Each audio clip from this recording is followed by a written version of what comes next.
Assalamualaikum warahmatullahi wabarakatuh. Apa khabar tuan dan puan-puan? Seperti biasa, setiap petang Jumaat 5 sampai 6 petang kita akan bersiaran di TV3 dari studio CCD Pentas bersama dengan program Suka Ramai iaitu Al-Kuliah yang memaparkan isu-isu yang berkaitan dengan kemasyarakatan, kekeluargaan dan juga agama kita sendiri. Apapun tuan dan puan-puan, hari ini kita akan bercerita tentang satu tajuk, membahaskan tajuk yang cukup bermakna yang berkaitan dengan agama kita sendiri. Biar kalau orang lain tanya agama kita pun kita boleh jawab sebab kita selalu tengok Al-Kuliah, iaitu nota wasiat. Apakah itu nota wasiat? Apakah sama dengan nota-nota yang lain yang kita belajar di sekolah ataupun nota-nota yang kita selalu pergi ke pasar kan, tenggiri berapa kilo nak beli? Adakah sama begitu? Apapun kita tunggu sampai habis Al-Kuliah barulah insya-Allah kita boleh faham. Dan bersama saya dalam studio ada satu rombongan tetamu iaitu merupakan guru-guru dan pelajar Sekolah Menengah Kebangsaan Damansara Bandar Utama Damansara 2 Petaling Jaya. Assalamualaikum semua. Inilah muka guru-guru dan pelajar SMK Bandar Utama Damansara 2 yang akan bersama dengan Al-Kuliah dalam studio pada petang ini. Dan anda di rumah jangan ke mana-mana ya. Pastikan di hadapan anda ada kuih, ada air dan sebagainya supaya anda tidak ke mana-mana. Apapun yang akan membahaskan tajuk ini, membicarakannya, sudah tentulah orang yang layak membincangkannya, bukan saya selayaknya. Saya hanya layak mengajukan soalan saja.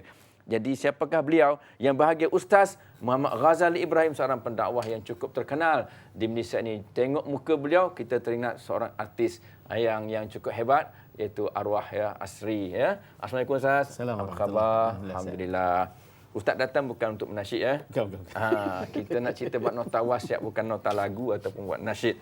Apa pun Ustaz, sebagai mukadimah pada petang ini, bila kita cerita buat wasiat ni, ramai orang stigma ya, ataupun dalam keadaan ketakutan cerita ni bab mati. Sebut wasiat ni yang kau dah buat tabiat dah tak lama nak hidup kah? Cerita begitulah, buat tabiat dah tak lama nak hidup sebab orang biasa kait dengan orang mati. Jadi apakah sebenarnya yang dikatakan wasiat itu Ustaz? Silakan. Assalamualaikum warahmatullahi wabarakatuh. Terima kasih kepada Al-Fadhil Ustaz Fauzi Mustafa. Saya selalu tengok dekat luar TV tu. Hari ini alhamdulillah dapat bersua sama-sama. Tapi itulah kata orang tak acil lah, sebab dia tanya kita je, kita kena jawab kan. Tapi apapun alhamdulillah, mudah-mudahan dengan pertemuan kita, perkongsian kita pada petang ini, kita dapat manfaatkan sama-sama cerita tentang wasiat yang memang seperti mana Ustaz tadi sebut. Bila sebut wasiat aja, engkau dah buat wasiat ke? Engkau nak suruh aku mati ke? Biasa macam tu kan. Reta yang ada pun tak berapa sen sangat nak wasiat-wasiat kat orang, sebab selalunya begitu kan. Jadi tuan-tuan puan-puan sedang penonton di rumah sana dan begitu juga sahabat-sahabat di studio kan. Pertamanya bila kita sebut wasiat ni, kita nak kena jelas kan. Wasiat ni sebenarnya terbahagi kepada tiga definisi. Yang pertama, mungkin kalau saya ditanya oleh rumah saya, "Bang, abang dah buat wasiat ke?" Maksud buat wasiat tu mungkin dia nak tahu adakah dia itu dilantik jadi saya punya pentadbir. Itu namanya wasi. Bukan wasi ni tu lagu kan tuan-tuan. So maknanya wasi. Bila kita buat wasiat tu bermakna yang pertama kita melantik pentadbir. Bila ada pentadbir tuan-tuan dan puan, nanti bila kita meninggal senang. Reta kita akan senang diuruskan. Jadi tak adalah gaduh turun naik sana sini dan sebagainya. Seorang pergi, dia buat urusan, dapat kuasa, dia akan agih-agihkan reta itu kepada waris-waris ikut apa yang telah kita maklumkan dalam surat tersebut ataupun bagaimana tuan-tuan dan puan. Jadi pertama bila kita sebut wasiat bermaksud kita melantik pentadbir. Saya melantik rumah saya, abang meninggal nanti tolonglah uruskan harta gini bagi-bagi sini sebagainya. Begitu juga dia pun kena buat juga kan. Kok dia lantik orang lain, dia tak nak lantik saya, masalah juga tu tuan-tuan. Contoh kan. Jadi yang pertama bila sebut wasiat, kita melantik pentadbir untuk uruskan harta pusaka kita. Yang kedua, bila kita sebut wasiat ni, mungkin kita ni ada niat kan. Sekarang ni mungkin duit kita tak berapa banyak, tapi bila meninggal insurannya keluar, KWSP-nya keluar, tabung hajinya keluar, macam-macam. Tok kira-kira mungkin jadi beratus ribu jugalah.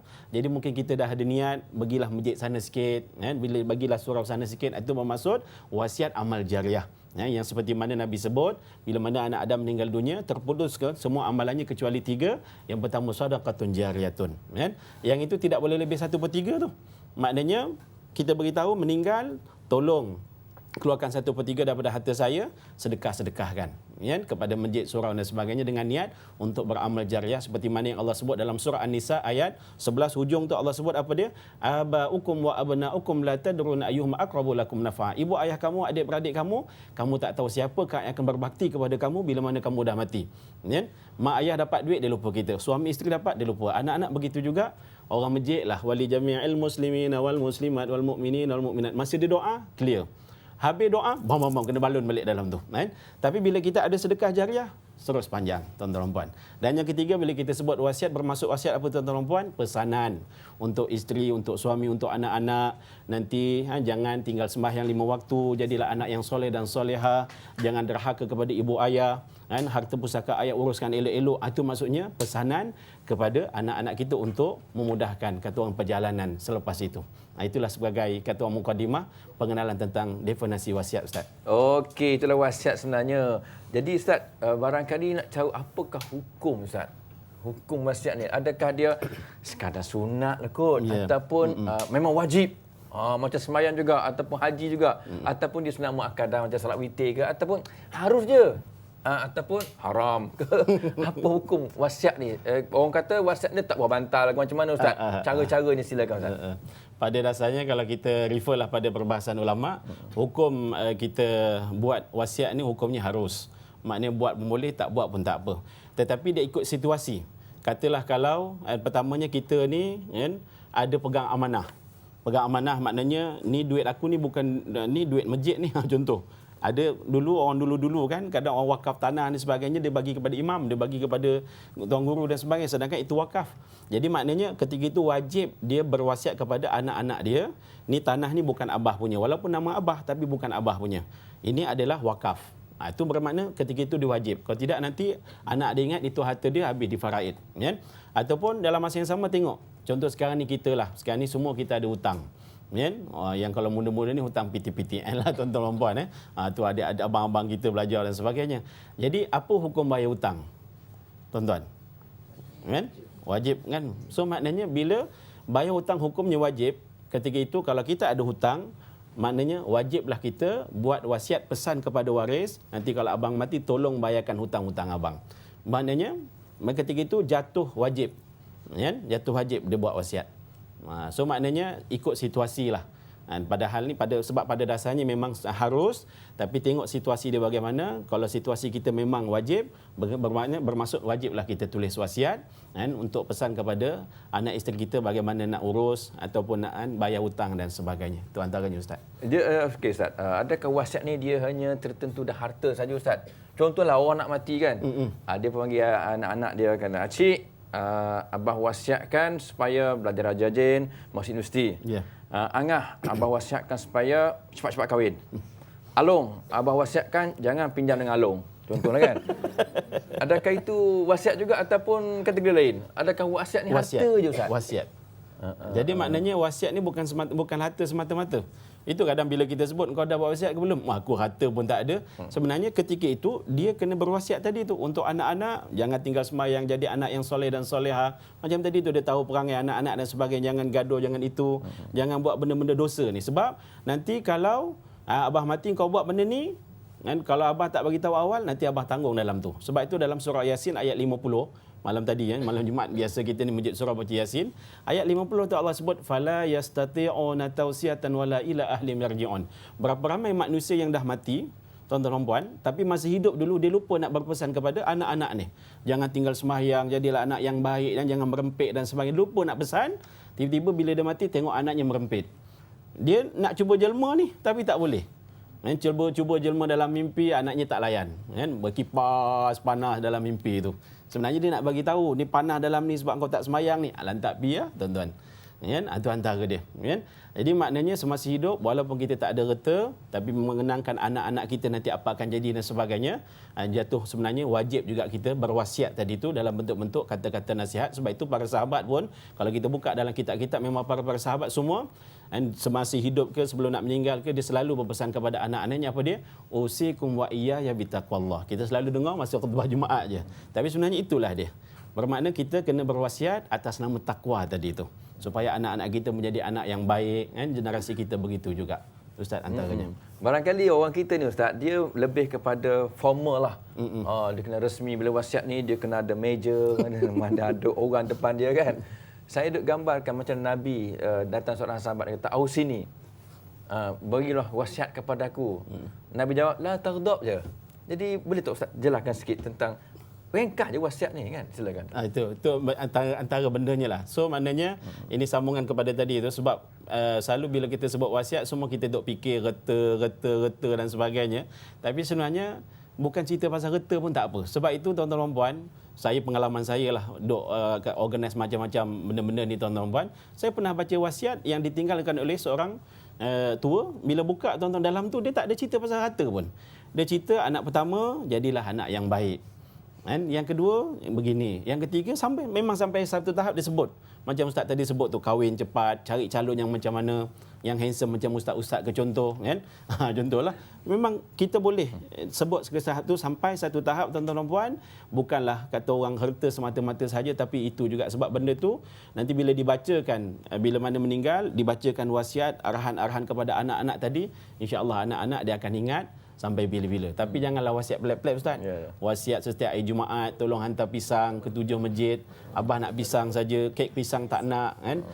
Tu letih pening padalah nanti anak-anak tu. So maknanya bila nak wasiat ni, wasiatlah benda-benda yang kata orang memang ada tuntutan dalam agama dan benda tu ada kebaikan untuk masyarakat itu sendiri. So maknanya tak salah. Saya juga pernah baca wasiat, apa dia pesan kepada anak-anaknya, dia terjemahkan surah Fatihah tu. Surah Fatihah tu diterjemahkan. Jadi bila meninggal benda tu dibacakan. Faham-faham lah. Itu kena mengaji lah, bukan tafsir pula dah tuan-tuan. Ada doa-doa dia, ayat Quran tu diterjemahkan, lepas tu ditulis dalam surat wasiatnya dan bila meninggal dibacakan. So anaknya akan tersentak, dia akan beringat. Ini kan. Kalau dia tak buat tu tuan-tuan puan, pertama yang dibacakan tadi Quran daripada Allah SWT perintah. Kemudian ayahnya tekankan lagi. So makna ketika itu yang anak-anak yang mendengar wajib melaksanakan juga benda tu. Kalau dia tak buat, maknanya ayahnya yang dah meninggal, bapa yang dah meninggal melepas tangan. Jadi kitalah yang akan menanggung benda tu. Ya. Saya pernah baca satu buku Ustaz, tebal tu, wasiat Hasan Al-Banna. Allahuakbar. Apa pun Ustaz, kita kalau kita berehat dahulu, kita tinggalkan nota wasiat Ustaz tu. Kita berehat seketika dan kita balik semula nota wasiat kita selepas ini insya-Allah. Salli wa sallim daiman abada ala habib بك خير الخلق كلهم محمد سيد الكونين والثقلين.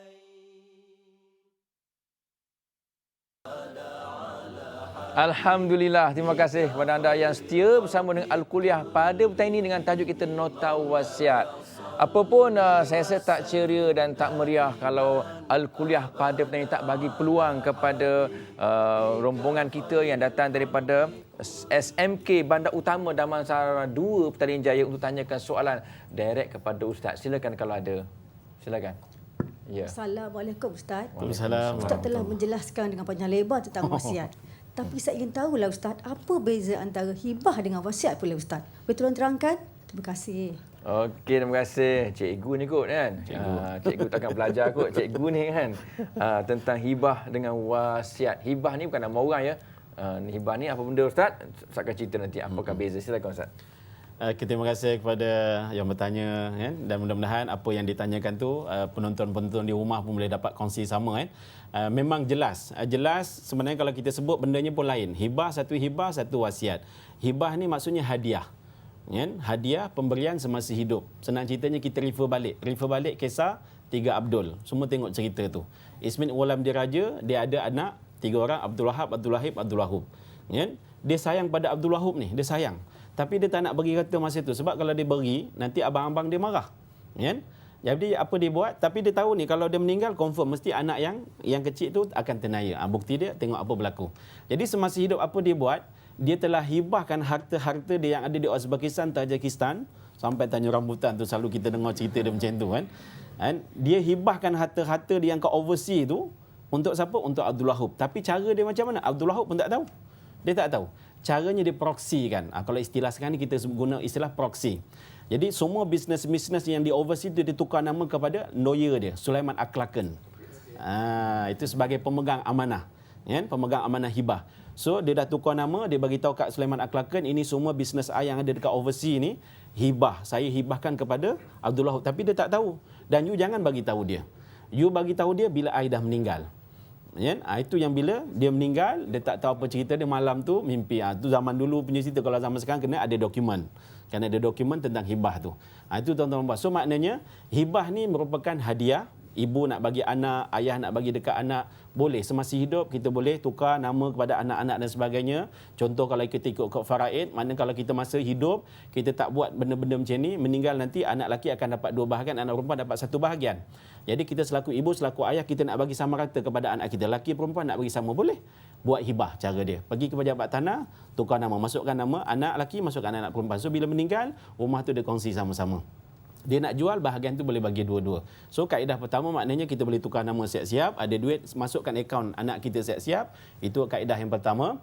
Tapi tak beramai orang berani buat macam tu. Kalau buat macam tu, abah terima kasih, abah duduk kat luar rumah lah ya. Tapi itu namanya hibah yang sebenar. Adapun sekarang ni banyak orang buat hibah amanah ataupun hibah pending. Hibah pending tu maksud dia apa dia? Nama tak tukar nama lagi. Geran tanah masih nama si bapa, nama mak, tapi dia dah buat satu perjanjian.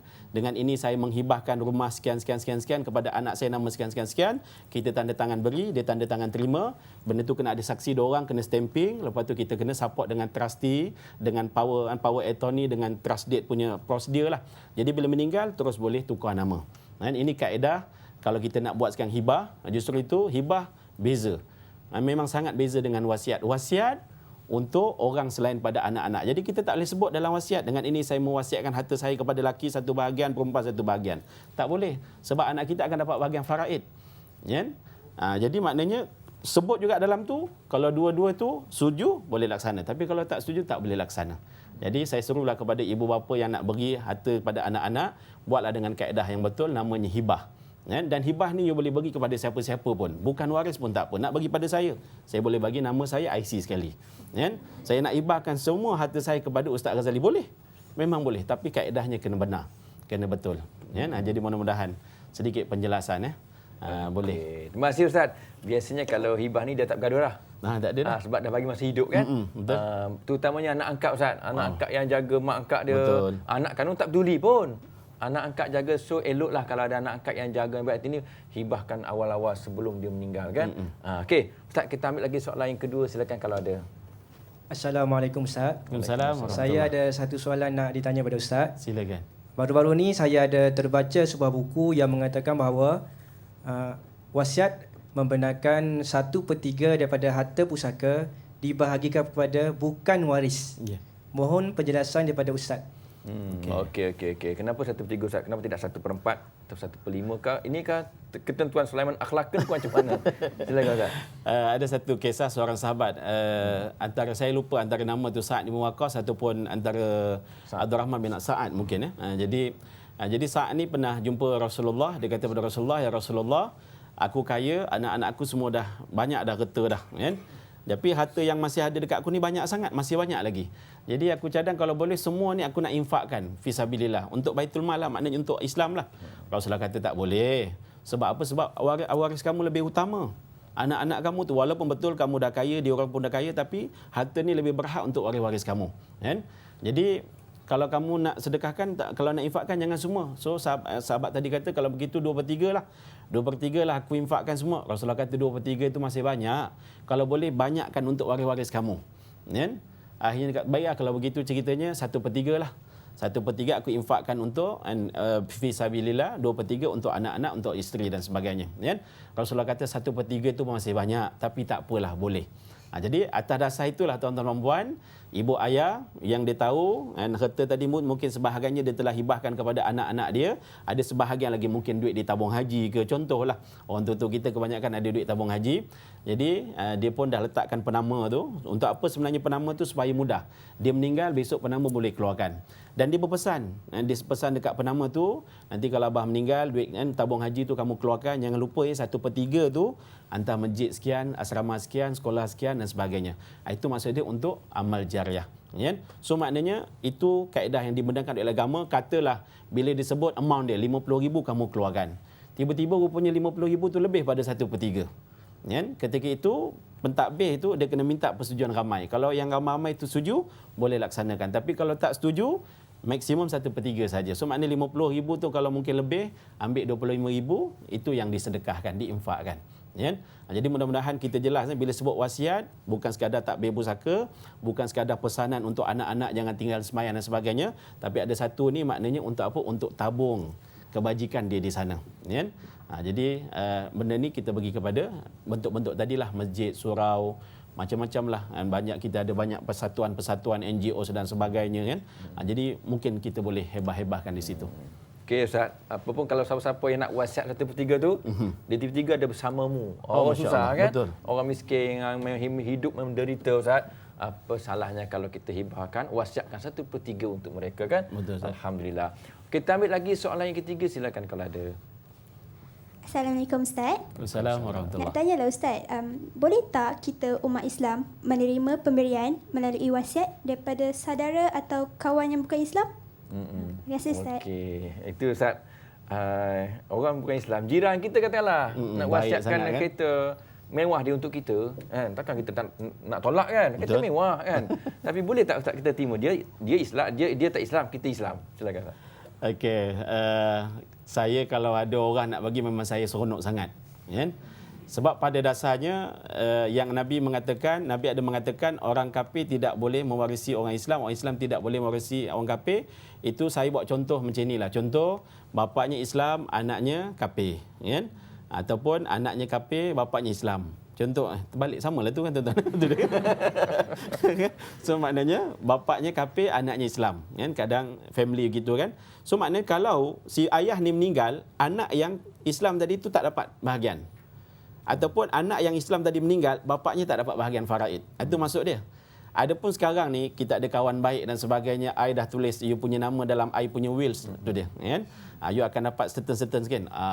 Kita doa mudah-mudahan aku dapat boleh langsaikan hutang PTPTN contoh, kan? Sebab di segi itu sebenarnya diharuskan. Saya ambil pendekatan yang tengahan, walaupun ada yang pendapat mengatakan sama sekali tidak boleh, kan? Tapi saya ambil yang pertengahan boleh sebenarnya. Kan?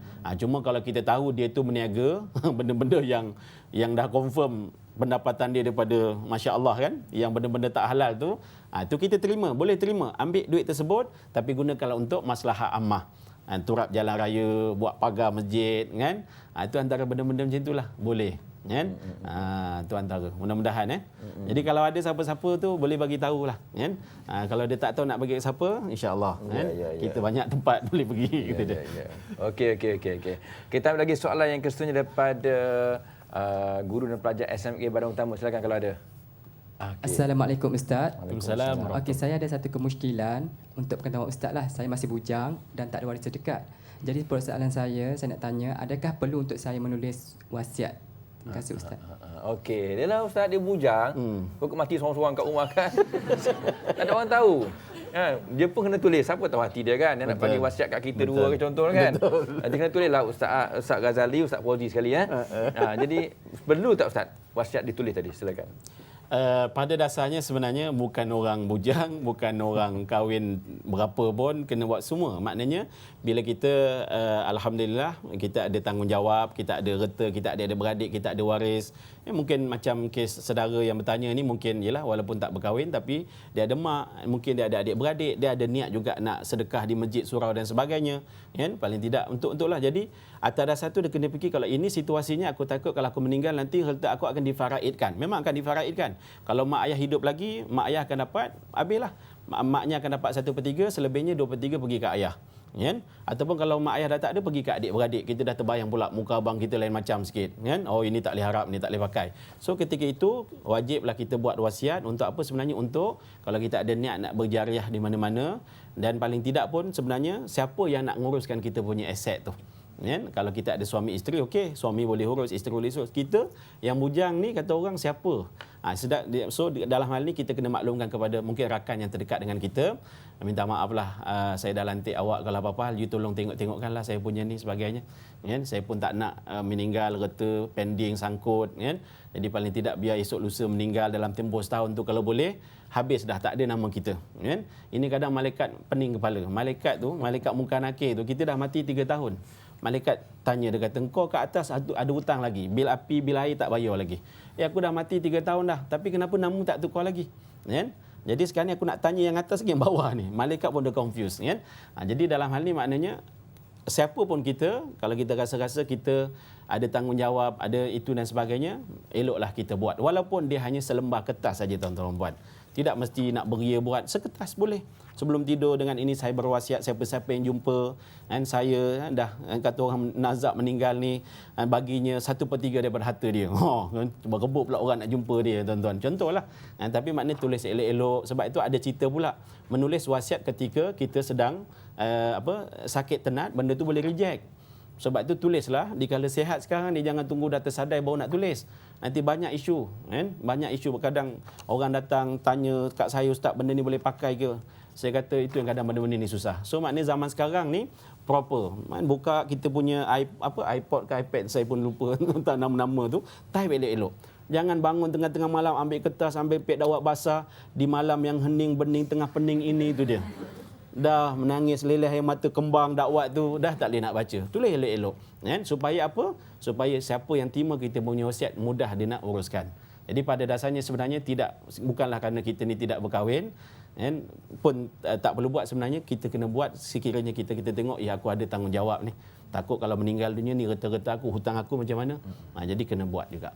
Okey Ustaz, panjang lebar Ustaz. Ada lagi ke soalan? Silakan kalau ada. Ada lagi. Ni Ustaz ni nak tanya ni. Assalamualaikum warahmatullahi. Saya ada satu soalan. Kalau seorang suami meninggal dunia, semua warisnya perempuan, iaitu isteri dan 2 orang anak perempuan.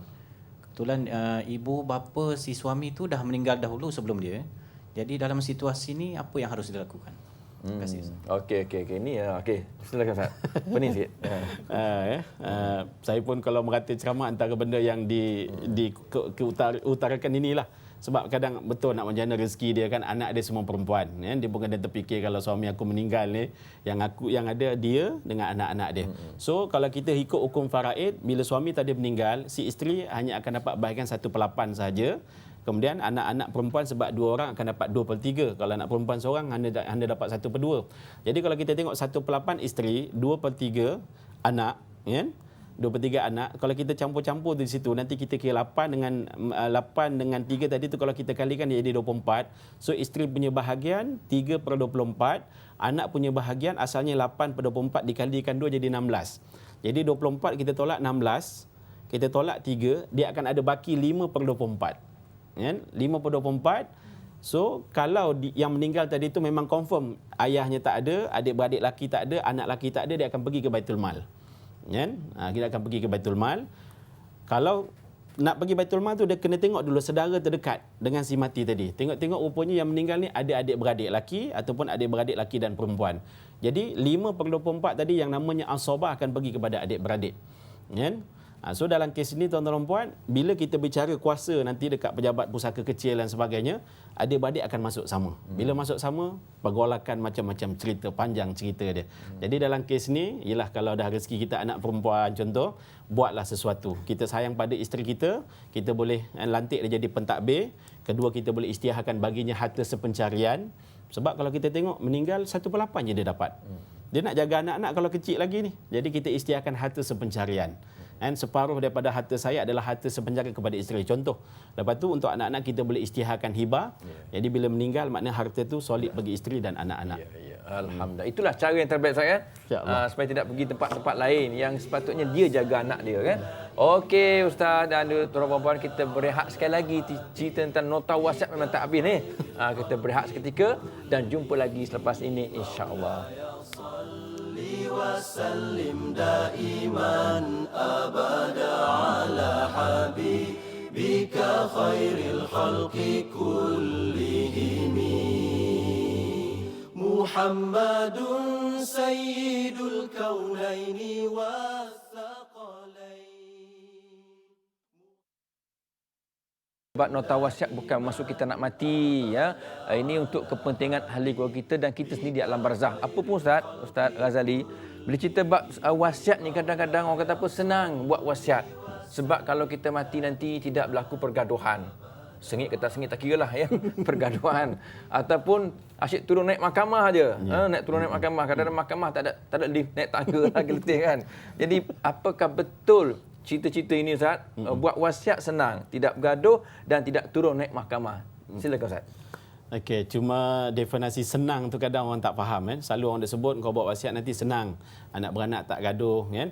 Yalah kalau anak beranak tu ada bahagian dalam tu memang dia tak gaduh. Masalah sekarang kadang dia tulis tapi anak beranak tak ada dalam tu. Itu yang jadi masalah besar kan. Sebab itu sebenarnya kita kena refer balik. Macam mana boleh datang isu amanah ni wasiat kan. Ada satu pendekatan dia kata benda ni bukan wasiat tapi disebut wisoyah. Wisoyah tu maksudnya masih hidup kita dah lantik pentadbir. Dan ini diambil daripada isu sahabat. Sahabat-sahabat Nabi SAW tu bila nak pergi perang tu, dia ada juga seorang dua yang tak pergi perang. Yang dia kena jaga kan. So bila sahabat-sahabat yang naik nama pergi perang tu, semua akan pergi dia, salam dia kata, okey aku nak pergi berjihad ni, so tolong tengok-tengokkan isteri aku, anak-anak aku kan. So maknanya dia beri amanah kepada sahabat yang tinggal tu untuk menguruskan sepanjang dia tidak ada di situ. Jadi sebab itu semua yang dirahmati Allah sekalian, sempena daripada isu-isu beginilah. Antara yang begitu juga yang Nabi sebut masa sahabat nak pergi perang Mu'tah tu, siapa mula-mula jadi panglima? Zaid. Kalau Zaid gugur, Ja'far naik kan. Kalau Ja'far gugur, Abdullah Rawaha naik. Itu antaranya tu. Maknanya pengamanan untuk memudahkan urusan. So bila kita sebut bila buat wasiat senang nanti anak beranak tak gaduh, itu maksudnya kita telah mengamanahkan kepada seorang wasi pemegang pentadbir yang amanah orangnya, yang jujur, yang bijaksana, yang efisien, yang profesional kan. Jadi jangan kita lantik pemegang amanah yang tak cukup umur kan. Sebab itu ramai orang kita KWSP tabung haji dia letak nama anak dia kan. Dia letak nama anak. Anak tu maknanya pemegang amanah tapi anaknya baby lagi masa tu. Dia meninggal dunia. Boleh anaknya baby ambil? Tak boleh kan. Lala bapak dia langkau ambil juga. Itu masalah tu kan.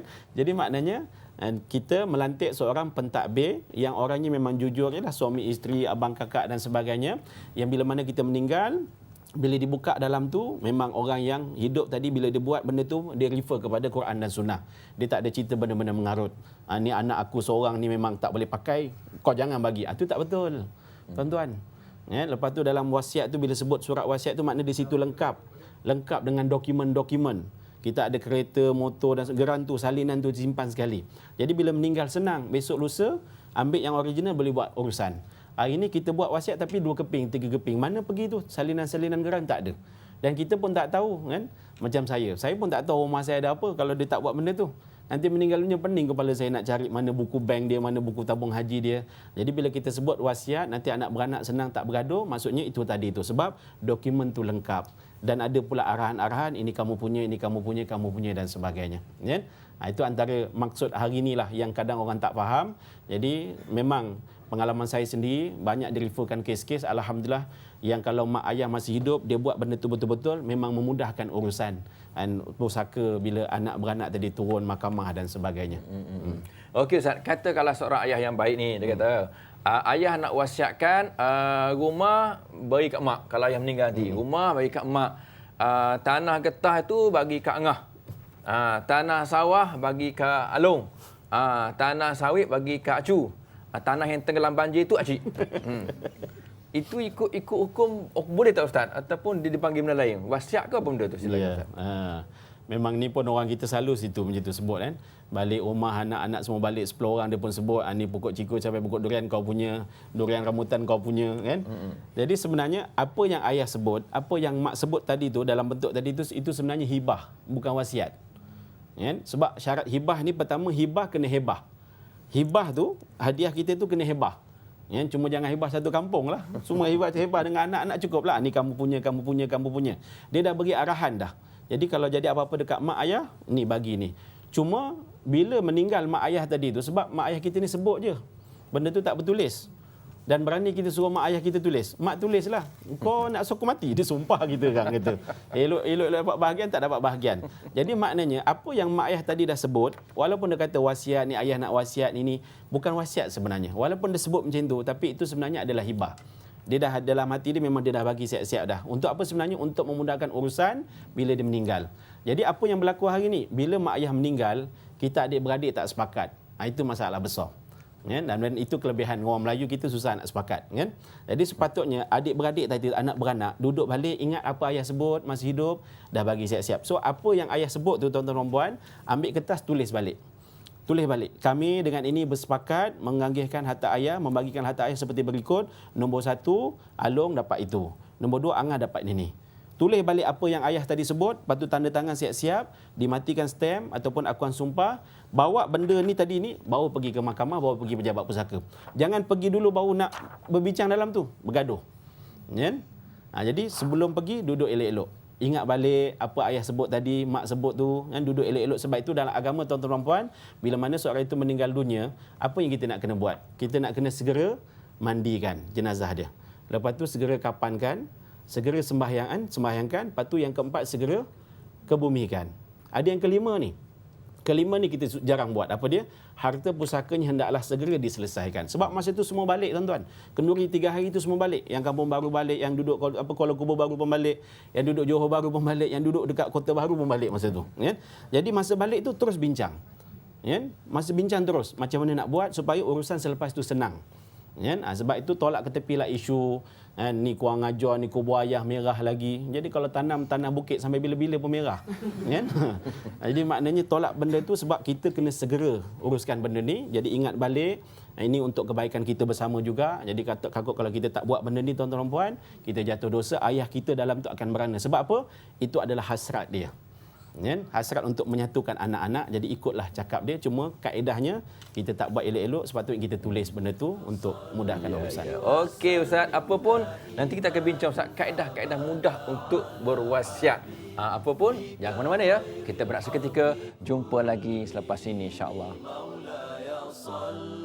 وسلم دائما أبدا على حبيبك خير الخلق كلهم محمد سيد الكونين وسلم دائما. Alhamdulillah, terima kasih anda setia bersama kami Al-Kuliah seperti biasa, dan kita sampai blok yang terakhir sekarang ni, masih lagi tentang nota wasiat sebelum kita meninggal dunia. Apa pun Ustaz saya sebut tadi kan, kita mungkin ada kaedah-kaedah yang mudah. Dulu-dulu kan dia main cakap mulut saja kan. Kemudian dia ada sekarang ni ada kertas-kertas dah tulis kan. Mungkin ada borang-borang tertentu ke. saya lihat satu filem Ustaz, dia jangan pandang belakang congkak kan. Atuk dia wasiat kat cucu dia menggunakan video kamera lagi kan. Jadi itu kaedah mudah kau Ustaz, silakan. Memang sepatutnya kalau zaman sekarang guna pakai kan, kameranya, buat DVD, buat filem pun, story pun tak apalah kan. Yang penting benda tu boleh membantu waris-waris kita. Sebab apa? Sebab tuan-tuan puan, ni pengalaman saya lah.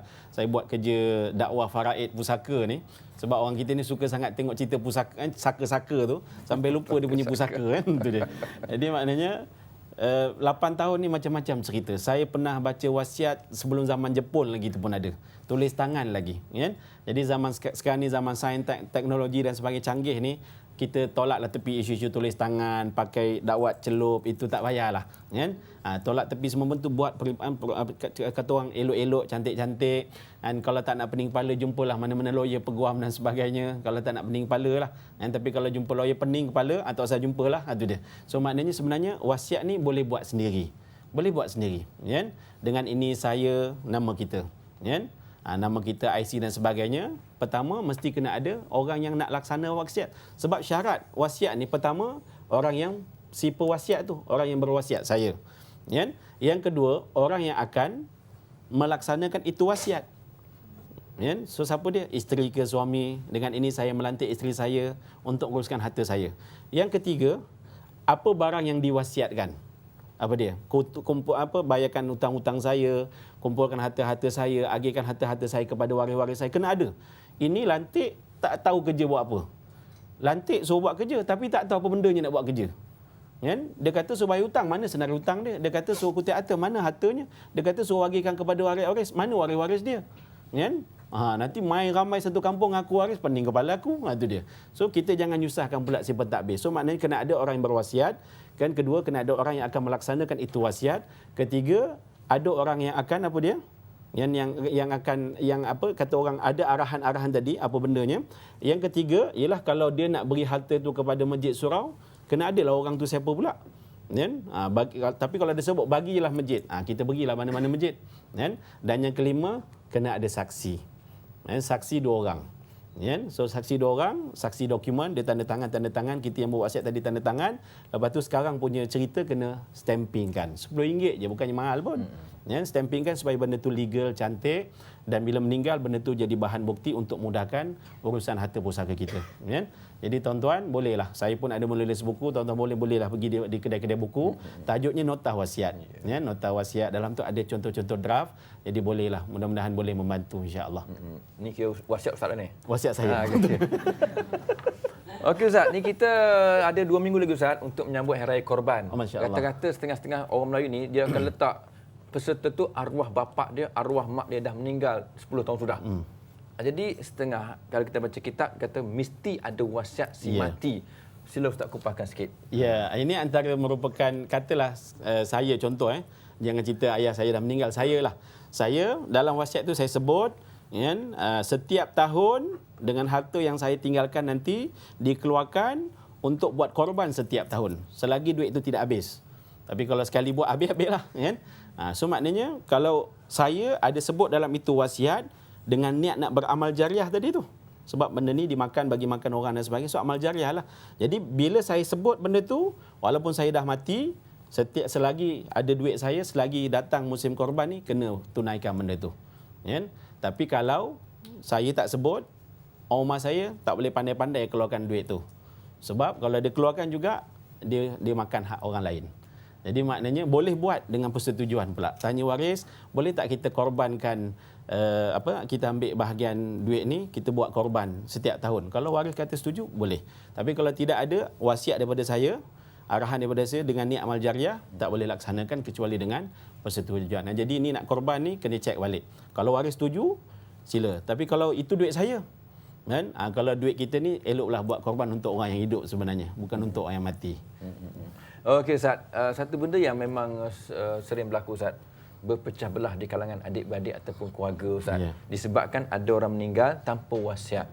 Pecah naik turun mahkamah Ustaz. Jadi dipaparkan dalam surat khabar, memalukan, mengaibkan terutama orang Islam Ustaz. Apa pesanan Ustaz kepada penonton semua? Ini kata orang kita jadikan iktibar lah. Memang kalau kita cerita benda ni nampak buruk, tapi sebenarnya itulah. Kenapa? Sebab kita tidak kembali kepada Quran dan Sunnah kan. Sebab Nabi masih hidup, dia ajak sahabat-sahabat dia untuk amalkan faraid dan sebagainya. Dan ini pun arahan daripada Allah Subhanahu Wa Taala. Kalau kita refer kepada surah Al-Baqarah ayat 180, ayat 181, ayat 182, semua ada cerita dah. Memang pada dasarnya masih hidup, kita buat wasiat untuk apa? Untuk mudahkan urusan. Jangan tulis wasiat benda yang bercanggah dengan Islam. Tulis wasiat ikut apa yang telah Islam sarankan, benda ni untuk kebaikan. Jadi kita anak beranak pula, bila wasiat tadi dibacakan, semua dapat bahagian insya-Allah. Ini pengalaman saya lah. Masalah kita sekarang ni banyak kita tulis wasiat yang bukan-bukan. Jadi benda tu bercanggah dengan Islam. Bila bercanggah, kita terimalah bala dia sekarang. Sebab itu kita kena betulkan. Kita walaupun kita mungkin masalah pusaka tak ada, kita ada harta tak serapa banyak ni, kita uruslah elok-elok untuk kebaikan waris-waris kita. Macam mana mak ayah kita dulu satukan kita dengan duit yang tak berapa banyak. Jadi bila mak ayah kita meninggal, kita kena beringatlah sama-sama. Jadi waris-waris pun kena ingat ini untuk ayah kita. Selagi benda tu Quran suruh dan Sunnah suruh, kita ikutlah. So maknanya kita kembalilah kepada faraid, kepada wasiat, kepada kaedah hibah yang benar, supaya pembahagian harta pusaka untuk orang-orang kita alhamdulillah bertepatan dengan syarak dan kita akan dapat manfaat dunia dan juga akhirat. Okey Ustaz, kadang orang kita pernah dengar Ustaz, kalau adik-beradik bergaduh, anak-anak bergaduh, bapa meninggal, mak meninggal, orang kata roh bapa tak tenang, roh mak tak tenang. Betul. Sila Ustaz. Jadi sebenarnya orang duk tanya juga, mak ayah saya macam mana? Jadi kalau kamu bergaduh adik-beradik, itulah bayangan mak ayah kamu di dalam tu. Jadi macam mana kamu bagus, baguslah di dalam tu. Tapi macam mana kamu berantakan, sebenarnya berantakanlah dia di dalam tu. Sebab itu ayat Yasin surah 50 tu memang dia merana dalam tu, dia kalau boleh nak hidup kembali, nak ketuk kepala anak-anak tu. Tapi tak boleh buat apa. Sebab masih hidup dulu, dia lupa nak tegur anak-anak dia, nak arah anak-anak dia, jangan gaduh, jangan itu, jangan ini dan sebagainya. Itu sama-sama lah. Jadi saya merayu juga kepada siapa-siapa yang dah ada masalah pusaka ni, lapangkan hati kita, duduk elok-elok, bincang semeja, jangan kerah kepala dan sebagainya. Fikirkan kebajikan mak ayah kita yang meninggal. Bukan kita boleh cari makan, tak jadi masalah. Tapi yang di dalam tu. Satu lagi Ustaz, biasa kita sebutkan wasiat orang tua kepada anak-anak. Boleh tak wasiat anak-anak untuk orang tuanya yang tak semayang ke, yang kaki judi ke, bapak kaki judi kan, bapak kaki surau masjid kan. Boleh tak Ustaz? Terbalik sikit. Boleh? Boleh sebenarnya. Siapa-siapa pun kan. Selagi kita ni orang Islam kan, selagi kita mengajak untuk kebaikan, tidak semestinya anak tak boleh berpesan kepada ayah. Kalau kita dah nampak dah ayah jadi tu memang masya-Allah kan, orang yang tak taat pada Allah, memang antara wasiatnya kita boleh sebut dalam, katalah anak tu pula kanser yang memang sikit hari lagi nak meninggal dunia, dia boleh sebut kan, ini pesanan khusus untuk ayah kan. Ayah ni macam mana pun ada bahagian daripada harta saya, tapi oleh kerana saya tengok ayah ni begini-gini, saya kan berhasrat sangatlah supaya ayah lepas ni kembalilah solat dan sebagainya. Jadi barulah bermanfaat duit yang dapat dekat ayah tu tadi. Alhamdulillah. Apapun mulai saat ini segala dokumen letakkan dalam satu tempat yang senang untuk dicapai oleh ahli keluarga. Untuk saya. Ustaz sekali ya. Okey, tuan-tuan dan puan, terima kasih Ustaz Ghazali dan juga terima kasih kepada penonton-penonton semua dan juga penonton di sini iaitu pelajar dan guru SMK Bandar Utama Damansara 2 Petaling Jaya, dan terima kasih kepada Haslam Catering yang menyajikan hidangan untuk tetamu di sini, dan tuan-tuan dan puan khusus untuk orang Kelantan. Cik Awel dan Cik Mek Molek di Kelantan tu. Minggu depan jom heboh di Kota Baru Kelantan. Jadi kita akan berjumpa di Stadium Sultan Muhammad keempat dengan Al-Kuliah di sana sebelum heboh pada hari Jumaat minggu depan ya. Tajuk kita Ruqyah Al-Quran. Datang beramai-ramai. Jumpa di sana nanti insya-Allah. Jumpa lagi ya minggu depan. Assalamualaikum warahmatullahi wabarakatuh.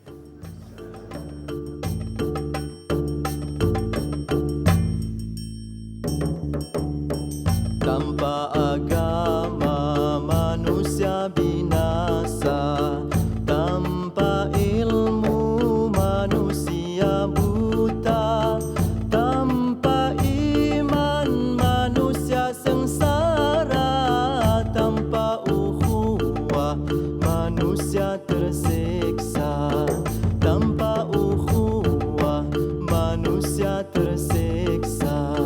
Tanpa agama manusia binasa, tanpa ilmu manusia buta, tanpa iman manusia sengsara, tanpa ukhuwah manusia tersiksa, tanpa ukhuwah manusia tersiksa. Ada agama datangnya pelita, ada ilmu datangnya harta, ada harta datangnya derma, ada ukhuwah datangnya saudara.